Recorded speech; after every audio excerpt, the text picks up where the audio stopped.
What's up guys, NepentheZ here and welcome back to another episode of The Road to Glory. We've got our final 10 FUT Champions games today. I've got so much more content pre-recorded and I'll talk about that in a second, but the team on the screen is what we finish our FUT Champs in. Just to give a recap of where we're at right now, I think I'm 21 and 9, I believe. Yeah, 21 and 9 is where I'm at.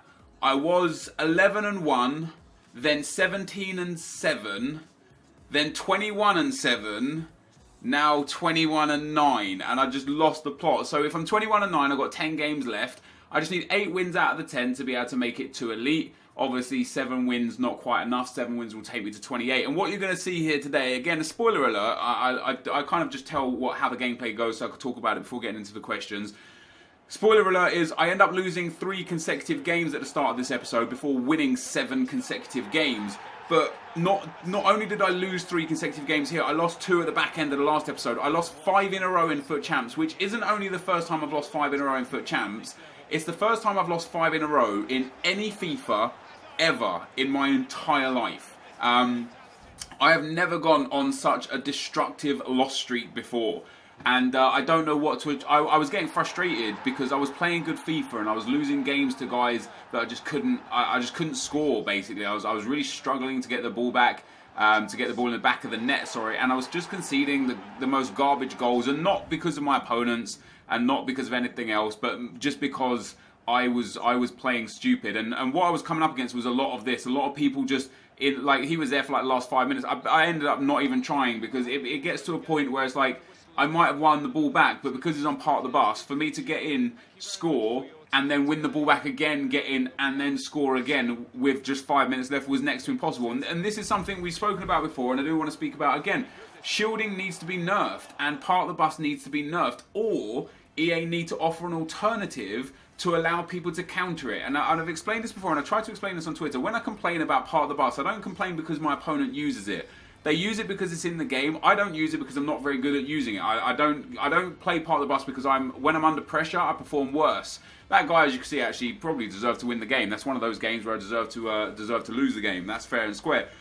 But I don't use personally part of the bus. People say, oh, if you don't like it so much, why not use it yourself? Well, I don't use it because I don't like using it. It's bad for me. I invite pressure on, I end up giving up silly possession and concede silly goals. I can't deal with it.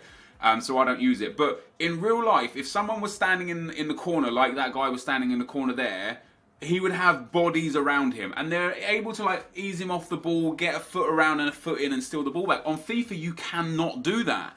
There is no counter to it. You can use second man press, but then you've just got 2 people behind him, and the only thing you end up doing is either pushing him out of play to give him the possession back, or fouling him to give him the possession back. There's no alternative. And the same with part of the bus. When people go part of the bus, I've explained this before, but for any new viewers that are here, any new subs and such, I'll explain it for you guys again. In real life, because real life teams do go part of the bus, but in real life when a team goes part of the bus, the attacking team push up as a unit, they man mark, they cut off the passing options, and they press so hard to win the ball back, and it generally ends up... What you see when teams go part of the bus is they have absolutely no possession and no chances. And the team that isn't parking the bus just has chance after chance after chance. In FIFA, the team that parks the bus has the most possession and the most chances because they counter when you've pushed up too far, and then when they get the ball back, they just keep passing it around their defence again.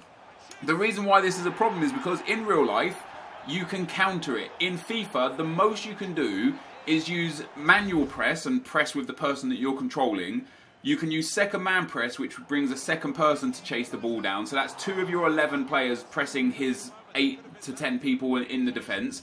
And then you can use team pressing as a D-pad tactic, which will basically bring a third person to come and press. That's it. You can now only press him with 3 people. If he's got 8 people in defence, think of that as a training game, 8 against 3. How often are those 3 people really going to get the ball back against 8? It's near impossible. So the part of the bus, in my opinion, needs to be nerfed or needs to be countered. There needs to be a custom tactic or an in-game tactic that allows you to full team press. Like in basketball where they do like a full court press, literally they go 1 for 1 and man mark everyone. You should be able to do that in Ultimate Team when someone goes part of the bus.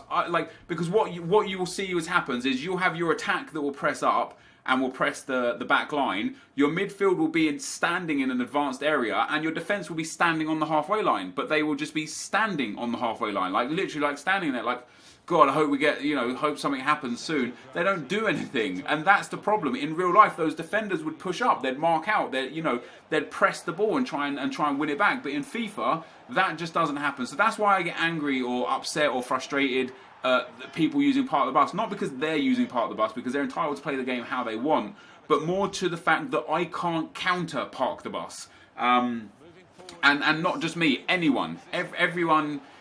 If you play part of the bus well, there is no counter to it, and that's the problem in my opinion. Anyway, I let myself down a lot with conceding a lot of silly goals. Like, this is a silly goal here. I had possession of the ball. I don't know how I lost possession of the ball.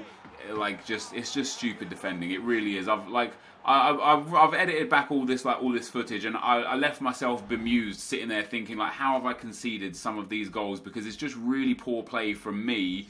And just gifting my opponents chance after chance. And look at those match stats. More possession, 10 shots, 10 on target. Just didn't get the win. And I didn't get the win because I gave up 2 sloppy goals. If I didn't give up those 2 sloppy goals, if I just defended a bit harder, I would have either grinded that out 1-0, or he would have had to come out of his shell and attack me at 1-0 down with limited time left.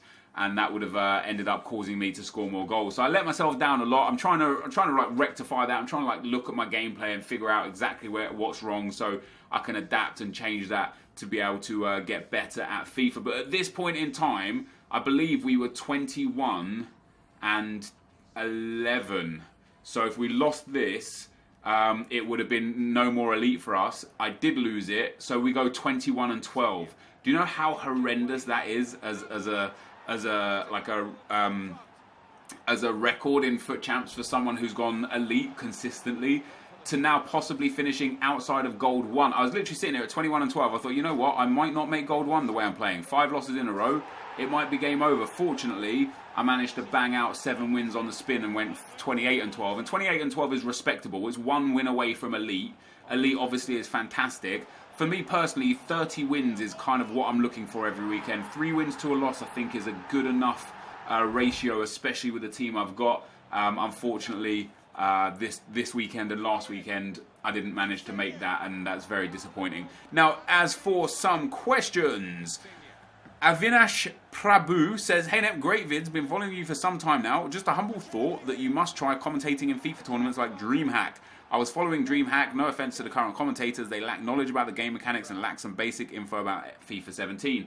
It's definitely something I've looked into. I've been offered a few commentating like gigs, I guess, from Gfinity from time to time. The biggest problem for me right now is I live like 2 hours outside of London now, so it's really difficult for me to get to these events. And because of FUT Champs, I can't take 2 days out to go and commentate something because I just miss out too much on FIFA. It is definitely something in the future I would love to do. I'd love to move into the commentary side of things. I'd definitely love to move into, even if not just FIFA, like I think I would enjoy trying my hand at like proper podcasts or radio shows or commentary or voice acting. That's definitely somewhere where I would love to go in the near future, in the next like few years. But for right now, I'm happy just being a YouTuber and doing my best for you guys to bring you guys the best content and the best entertainment. And on that note, I really, really appreciate the support you guys give on this channel, on my main channel. We're nearly at 200k subs here now. And I know everyone loves this road to glory, but I also am very understanding that this has turned into just a lot of FUT Champs and not a lot else. And that's not what I want to do. So in the next few episodes, and you're probably going to see a lot of double uploads, I've tried to incorporate a whole bunch of Division 1 gameplay with like a new team and a new formation, just to let you guys know that this isn't just about me playing FUT Champs, opening the rewards, building a new squad, and then playing FUT Champs again. Because that's not what this road to glory is all about. It is about that to an extent, but it's not what it's all about. So I want you guys to know that I am thoroughly aware that it is entirely FUT Champs at this stage, but I am taking the necessary measurements to go ahead and change that up so it's a little bit more interesting than just FUT Champs. But I appreciate those of you that watch the series, and for those of you that still struggle to get the amount of coins and stuff that I've got, just keep playing the game, man. Honestly, the best way to make coins this year is to just play everything that they offer you. Play the daily knockouts, try and win those prizes. If you can't qualify for FUT Champions, on the weekend play divisions and collect those prizes. If you get up to Division 2 or Division 1, you'll then qualify for FUT Champs. When you eventually qualify for FUT Champs, play as many games as you can, collect those prizes. When the easy SBCs come out, the marquee matchups and just the easy ones that offer just like one pack and stuff, do them. They're usually more beneficial. You can always do them super cheap. Make sure you follow my main channel because I always offer like really cheap alternatives on how to do those squad builder challenges, especially the marquee matchups. You don't need to put FIFA points in. You don't need to open bronze packs. You just need to play the game. As long as you play to the extent that you can and offer everything that and take everything that EA offer, you can easily make hundreds of thousands of coins a week to be able to invest in players to better your squad, just as you've seen me do so far in FUT Champs. So yeah, there's that. Louis Bonsall says, don't moan about the SBCs. That's EA that EA release when last year there was nothing and you continue to do them. I know, I will moan. Last year I moaned because there wasn't anything. This year I'm going to moan because the thing that they give isn't viable for 99% of their user base. I don't want to settle for what is offered. I want a better game. I consistently want better. I consistently want more. Not just in FIFA, in YouTube, in life, for my family, for myself, for my viewers. I always want the best. Like, why get to a point of like, all right, I'm content with that for life now? Because then when people become content with the product they've got, the company that creates a product become less less intent to improve that product. So at the point you start saying, oh, we should just be happy we've got some SBCs at all, EA like, sweet, they're happy they've got anything at all. We'll continue extorting them. That's not how the world works. You need people to say, this isn't good enough, these are too expensive, they're too common, they're too rare, they're too this, they're not enough this. You need to keep giving your opinion on everything so that the company can learn and the company can grow and we can get more out of it. If you don't enjoy that, then you'd probably be best off going and find yourself a YouTuber that's a yes man, because that's not me. Next comment is from Mohammed Adam. Says, Nep, you said it's not about the team, so next week play FUT Champs with the bronze team to back up what you're saying. I know a pro did it, but he's a pro. Like, so Neps can see I'm not trying to be nasty or anything, I just want to see if it's true. No, I'm not going to do that, because when I say it's not about the team, the pros can take silver teams and bronze teams and still beat people. I can't do that. When I say it's not about the team, I mean, like, the difference between having Anthony Martial at left forward and having Ronaldo at left forward is next to nothing. But the difference between having Anthony Martial at left forward and some Randy Bronze with like 17 pace and 24 shooting is humongous. When I say it's not about team, I mean that in the sense that at this stage in FIFA, everyone should have a basic solid gold team. If you've just started FIFA, it's still easy to get a basic solid gold team. What I'm trying to say is the difference between your average gold team compared to your superstar team isn't big. But the difference between a bronze team and an average gold team is huge. So I won't be trying to play with a bronze team. That would just be silly. And I've already proven that I can get elite with a cheap team. On that note, there was also a comment that said, where is it? Van the Man 96 says, I think it would be much harder to get elite this time with a cheap team as people become better at the game. They also have much better teams now. I would like to see you do this challenge with, let's say, a 100k team. Well, I went on to FUTBin and built a 100k team, and this is my team. And this is a team that I am absolutely confident would be able to go to elite. And I'm not going to do it because why would I purposely handicap myself for the sake of FUT Champs when I might miss out on rewards? But if anyone wants to try this team, or if anyone's got a second account they could do this team on, this is a 100k team. Jack Butland in goal. Universally agreed that he's the best goalkeeper in the game. Hector Bellerin at right back, Smalling and Baye at centre back, and Gael Clichy at left back. A phenomenal defence. Some people might say Clichy's a bit of a weak link, but he's actually one of the highest paced defenders in a left back. Highest paced left backs in the Premiership. And if you don't like him, you can always go with Moreno. He's the same price. So that's your defence. I've then got a midfield of Roberto Firmino, Nemanja Matic, and N'Golo Kante. Kante's regular card, again, widely regarded as one of the best cards in the game. I've used Matic for over 300 games myself now, and I loved Roberto Firmino. He was in my cheap team when I got elite with a cheap team. And then up front, I've got Anthony Martial, Rashford, and Oxlade-Chamberlain. Great pace, great skill moves. 4-star for Chambo and Anthony Martial. It's an incredible attack, full of pace, full of high-end players. And that team right now on Xbox One is 98,700 coins, according to FUTBin. So there is a 100k team that not only could I probably get elite with, but that a high quality player could quite comfortably get 38 to 40 wins with. Again, it's not about the value of the team, and it's not about the players in the team. It's about it's not about the when I say it's not about the value of the team and the players in the team, it is about the players in the team. It's not about the value of the team, because the players are what make the team. Kante is however much he is, he does a great job. You could put Pogba into that team instead of Firmino. All of a sudden this is a 600k team instead of a 100k team, and it is no better than it previously was, because Pogba is no better than Firmino. So I stand by the point that you do not need an obscene expensive team to be able to compete in FUT Champs. You just need to build the right team and be a good player, and you will succeed in FUT Champs, in my opinion, of course. I am awesome says, hey Nep, I only seem to qualify for FUT Champs when I'm busy that weekend. For example, I just qualified for the weekend coming up. It's Christmas and I have stuff to do. Will you play because it's Christmas? Under normal circumstances, I probably wouldn't play. This Christmas for me is a little bit different because we've moved house. Obviously, my family, my girlfriend and my daughter, we've moved down to Bournemouth area from London, which is where my girlfriend's family lives. My parents, usually I see my parents, like my mum and dad are split. I usually like literally travel around the houses on Christmas. But because of how far away I live from London right now, that's impossible. So my girlfriend's mum is moving also down to Bournemouth in the new year, and so for a family they want to have one last Christmas at their house, at the house she grew up in and the house she lived in and stuff. And I've got my brother and possibly some more of my family coming to my house for Christmas. So what this means is basically Christmas Eve and the first half of Christmas Day is going to be like me, my brother, and possibly my sister here. The rest of my family have already made different arrangements because we live so far away, which basically means the Friday and the Saturday Christmas Eve I'm free, which is more than enough time to get my 40 games in. But even if I fail to get them in that time, I won't have anyone else joining me on Christmas Day until the middle of the afternoon. So I'll also have Christmas morning to be able to finish off my games. So, but under normal circumstances, I wouldn't be able to do anything on Christmas. You know, usually I'd wake up, I'd have, you know, have my daughter, my family. We'd do the traditional Christmas things, and then I'd have maybe like late Christmas night to be able to fit in some games. But this year specifically, it favours me because it falls on a weekend where I don't have many obligations, which is nice for me.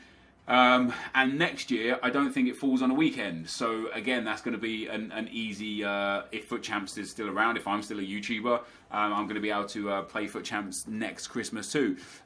Jay says, Net, why don't you use Giovinco more? He has 91 pace and 91 dribbling, better than Lacazette. I mean, that pace and dribbling is better than Lacazette, sure, but he has less shooting than Lacazette, less passing than Lacazette, less physical than Lacazette.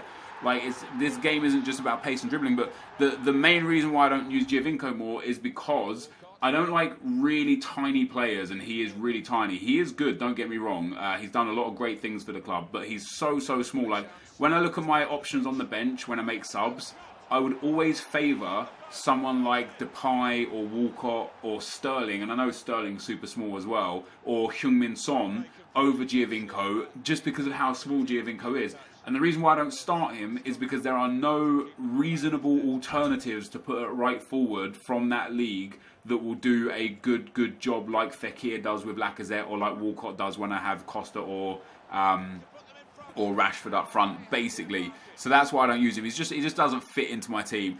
Ben Porter says, to me, Nep, watching these clips of the weekend league, I see that David De Gea doesn't look good for you. Also, he was terrible for me. I went back to Butland and he saves me constantly, and now I have more coins to spend elsewhere. What's interesting about this comment is that you only ever see the goals I concede. You never see the saves that he makes. You never see the good things that he does. You never see the many occasions where I'm like, oh my God, he saved me again. All you see is the time he lets in goals. So it's really hard, in my opinion, for me to say, like, take that advice seriously, because you only see one side of things. The same thing as like when you see me shoot, you only see the goals I score, you never see the chances I miss. Now, I could easily put some more things like that in, put a few saves in or a few misses in to give you a better indication of the player. But I know through my personal opinion, I would actually say De Gea is better than Butland, but not by much, and not to the value of the coins that he's worth. But because I've got him in the team now, I just keep him in the team. And that's all there is to that, really. But anyway, guys, this is going to be the end of the video. We ended up getting a 5-1 win there. Like I said, we went on a 7-game win streak after a 5-game loss streak. I needed just one more win out of those 5 losses. and I would have ended up finishing elite. I ended up finishing on 28 wins. And how crazy is it that as soon as I couldn't get elite anymore, the pressure was off and I started obliterating people. It was absolutely mental. This is, excuse me, this is the team we end up finishing FUT Champs with. I've got a wildly different team for the next FUT Champs. You'll see that in a few episodes' time. But this, guys, is going to be the end of the video. If you did enjoy it, be sure to leave a like, rating, comment, and subscribe to my channel if you haven't already. But for now, guys, I'm out. Peace.